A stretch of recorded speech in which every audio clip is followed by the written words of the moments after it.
आज जागतिक योग दिवस सर्वत्र उत्साहात साजरा झाला।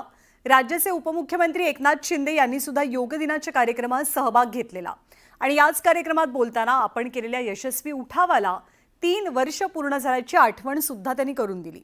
या एका उठावामुळे राज्यातल्या जनतेचं भवितव्य बदललं असं म्हणत शिवसेनेतल्या बंडावरनं एकनाथ शिंदेंनी योग दिनानिमित्त मिश्किल टिप्पणी सुद्धा केली आहे।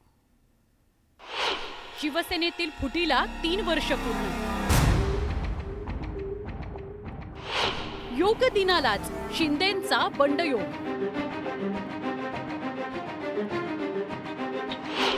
उठावावरून शिंदेंचे ठाकरेंना चिमटे। ये योगा उस दिन मैंने भी किया था और वो मैराथन योगा था। योग दिनी शिंदे ठाकरेंमध्ये टोमणे योग।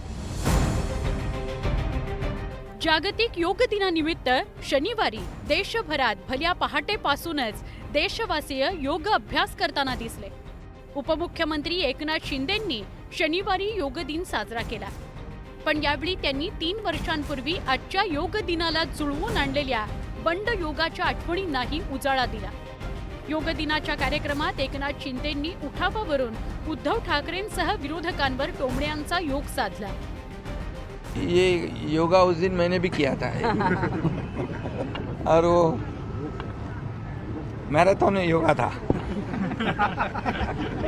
और इसलिए वो उस वक्त हमने ये जो परिवर्तन लाया है देश राज्य में, और इसलिए वो 21 तारीख वाला दिन महाराष्ट्र के लिए बहुत बड़ा भाग्यशाली रहा है।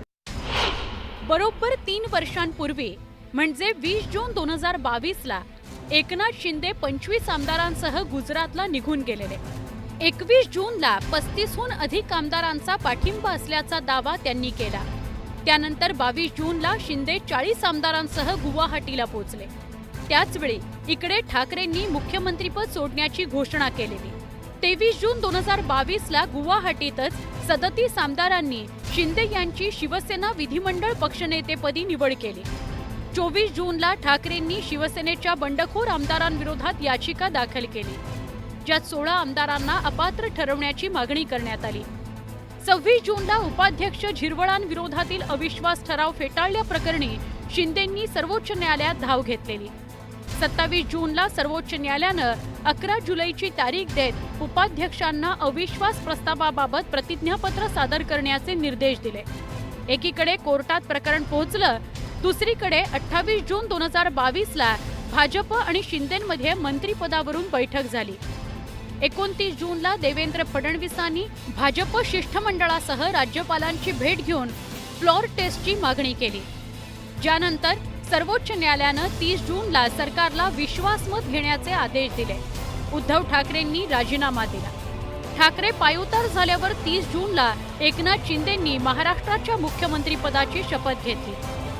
मला वाटतं खूप महत्त्वाचं आहे की ज्याच्यासाठी हा उठाव केला होता तो आज लोकांनी देखील ते स्वीकारलं। विधानसभेमध्ये लँडस्लाईड विक्ट्री लोकांनी दिली आणि आता पुढे महानगरपालिका, नगरपालिका, जिल्हा परिषदमध्ये देखील तेच रिपीट होईल। 2019 ला आम्ही निवडून आलो, पण आमचं सरकार नाही आलं। पण 2022 ला आम्ही सरकार आणलं आणि वो सिकंदर भी दोस्तों कहलाता है, हारी बाजी को। एकनाथ शिंदे यांनी योग दिनाला शिवसेनेतील उठावावरून पुन्हा एकदा ठाकरेंना लक्ष करण्याचा प्रयत्न केला। त्यामुळे ठाकरेंच्या सेनेनंही शिंदेंच्या या बंडावर टीकेची संधी साधत पलटवार केला। मराठी एकजुटीचा अपमान केला, मराठी माणसाचा अपमान केला। एकनाथ शिंदे यांची शिवसेना हा जो गट आहे हा अमित शहाच्या मालकीचा गट आहे आणि शिंदेने ते वारंवार सिद्ध केलंय की आम्ही अमित शहाचे, त्यांच्या गटानं असं अनेकदा स्पष्ट केलंय की आम्ही अमित शहाचे बुटचाटे आहोत।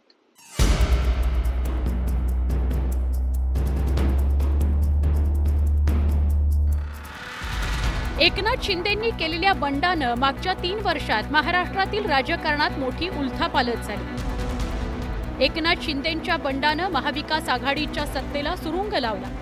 त्याचवेळी ठाकरेंच्या ताब्यात असलेली शिवसेनाही शिंदेंच्या ताब्यात गेली। लोकसभेत जनतेनं ठाकरेंच्या बाजूनं कौल दिला. विधानसभेला मात्र बरंच चित्र बदललेलं दिसलं. या 3 वर्षात सातत्यानं ठाकरेंच्या शिवसेनेत गळतीच होती. आधी आमदार, नंतर खासदार, आता नगरसेवकही ठाकरेंची साथ सोडतायत, शिंदेंना हात देतायत. त्यामुळे 3 वर्षांचा विचार करत शिंदेंचा बंड त्यांच्यासाठी आणि त्यांच्यासोबत आलेल्या आमदारांसाठी काहीसा फायदेशीर ठरल्याचं चित्र आहे. शरद जाधव, न्यूज 18 लोकमत, मुंबई.